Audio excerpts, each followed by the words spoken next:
Una novela siempre tiene, si es una buena novela, tiene distintas entradas. Yo no creo que sea una novela, fíjese qué curioso, y lo dije, sobre John William Cook. Sin embargo, en la mitad de la novela aparece John William Cook y tiene una enorme potencia, este militante que fue diputado, les contaba, a los 25 años y que murió muy joven, murió con 49 años, si no me equivoco. Pero cállate, Quiroga, está el autor. ¿Cómo te va, Daniel? ¿Qué tal, Osvaldo? ¿Cómo estás? Yo he leído otra novela tuya que me gustó mucho, ¿te acordás? Bueno, me invitaste cuando publiqué Error de Cálculo. Claro, Error de Cálculo, excelente, que la publicó MC, creo. MC, que ganó el premio MC en el 98. Claro, exactamente. Hablemos de La última carta, novela que leí con gusto y que tiene también, el tema de la infancia también está muy presente en la novela a través de este niño, del protagonista, ¿no es cierto? José. La novela es así. José cumple 70 años y le preparan una fiesta porque está medio deprimido, ¿viste? Cada vez que se cambia. De década. Exactamente. Y él recuerda. Y es una conversación con un nieto. Yo siempre estuve muy influido por El último encuentro de Maray. Gran texto. ¿No? Y no estoy comparando. Lo vi en teatro, además, lo vi en teatro. Pero aparte creo que es el mejor texto de Maray. Un gran texto. Ese diálogo con este triángulo amoroso que tiene. Exactamente. Detrás. Entonces, es una conversación que sucede durante varios días, que comienza cuando el nieto Iván le pregunta cómo era el mundo cuando José tenía la edad que él tiene ahora, unos 11, 12 años. Claro. Y entonces está en la infancia. El cine, viste que todo parece más grande. Él se acerca al cine y dice, este lugar. Eran otros cines, aparte grandes. Eran grandes, yo me acuerdo de algunos de esos cines. Sí. Y además está el Cuarteto Guayaquil. O sea, claro, el papá de José tocaba el violonchelo. Mi papá tocaba el violonchelo. Y el Cuarteto Guayaquil existió, ¿no? En esas circunstancias. Y yo recuerdo la primera vez que fui a ver al cuarteto en el taller de un tornero que tocaba de viola. Y fue tan impresionante que cuando, unos años después, yo fui al Colón, no podía creer que los músicos estaban de smoking, porque yo creí que los músicos tocaban en pantuflas y... No te puedo creer. Claro, o sea, porque así... tu papá tocaba en tu casa.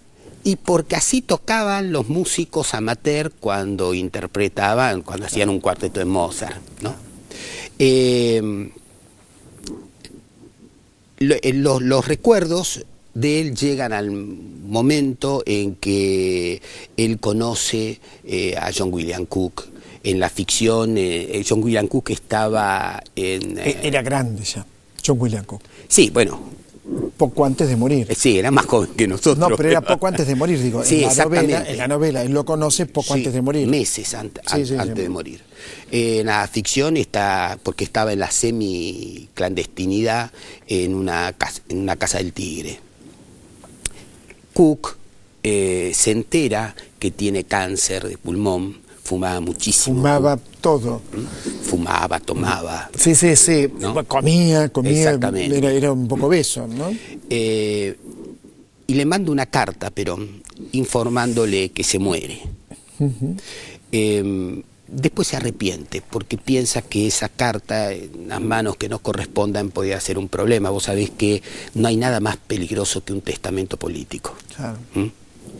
Entonces le encarga a ese chico, a ese muchacho joven de 20 años, supongamos, que la recupere. Como no se mandaba por los carriles comunes, hace una serie de peripecias para encontrarla, y cuando al fin la tiene en su poder, va a la casa del Tigre, pero no hay nadie. Entra, si querés te la cuento yo, entra sigilosamente, no hay nadie, y se lleva una caja. Exactamente.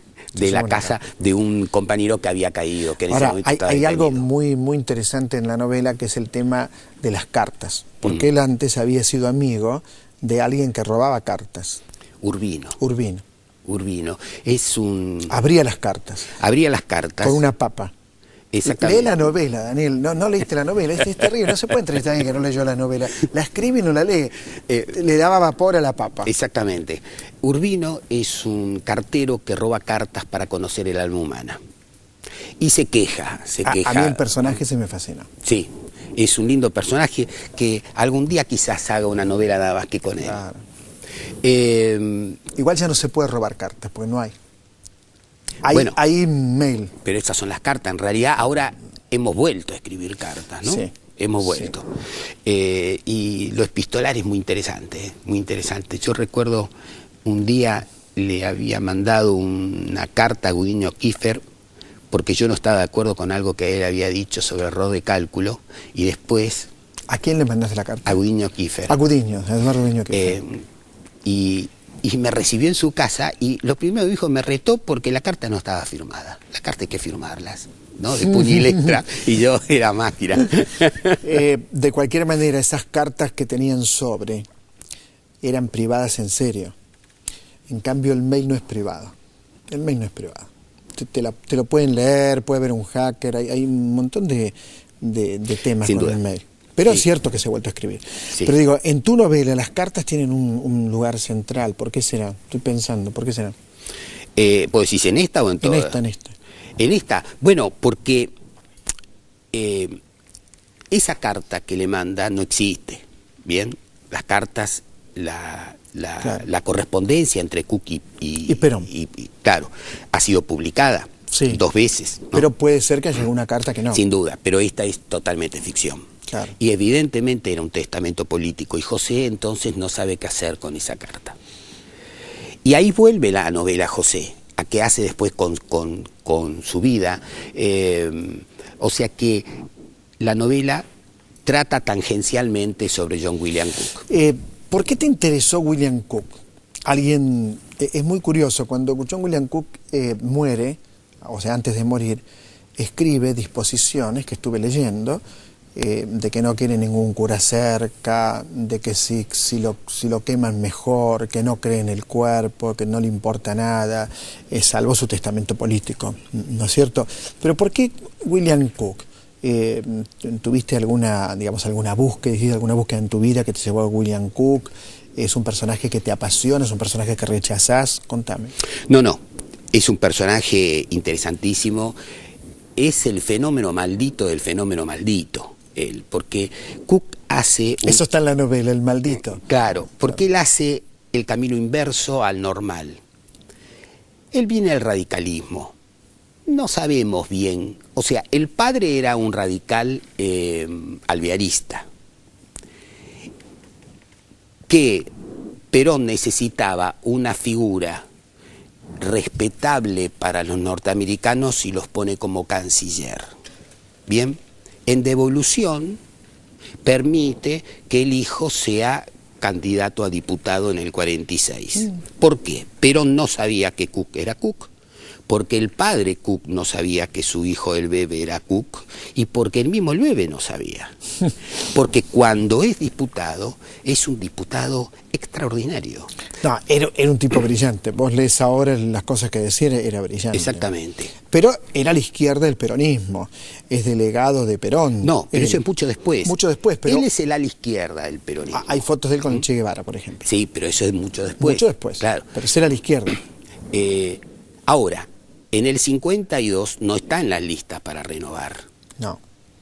Bien, y Cook hace, creo que se llamaba De Frente, una revista donde no se privaba de ir contra contra lo que él llamaba la burocracia del peronismo. Claro.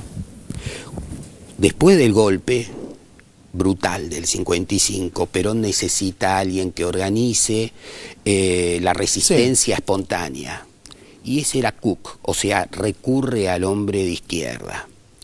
Lo que sucede en Cook es la Revolución Cubana, que es lo que signó toda esa época. Hay una foto que me impresionó, que bueno, no está en tu libro, la foto que es con el Che Guevara. Él lo conoce al Che Guevara. Sí, fueron amigos. Y conversa con el Che Guevara. Sí. Es un momento donde se creía que era posible, a través de la lucha armada, hacer la revolución. Estaban convencidos de eso. Supongo que William Cook pensaba que a través del peronismo esto se podía hacer, supongo. Claro, Cook terminó pensando que en realidad los revolucionarios eran las masas peronistas.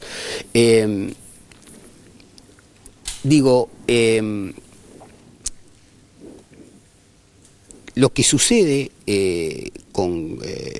yo quería decir antes, cuando llega la huelga de Lisandro de la Torre, ahí es el punto de inflexión final. Claro. Le hacen la cruz a Cook y después Cook descubre como Palacios, como muchos, signó la época, digamos, la Revolución Cubana. Tiene tu novela, Daniel, un tono intimista que es muy interesante para un lector como yo, es el tipo de novela que más le gusta, ¿no? Tiene un tono intimista, hay un trabajo con la lengua, ¿no? Con el idioma que nos lleva al alma de estos personajes de Urbino, de José. Te felicito. Gracias. Y muchas gracias, muchas gracias. Daniel Sorín, La última carta, la publicó Edasa, y son los buenos momentos que nos depara la literatura, y sobre todo la literatura argentina. Así que recuerde, Daniel Sorín, La última carta. Qué hora que se hizo, ¿eh? Todavía tenemos más material en otra trama. Enseguida volvemos.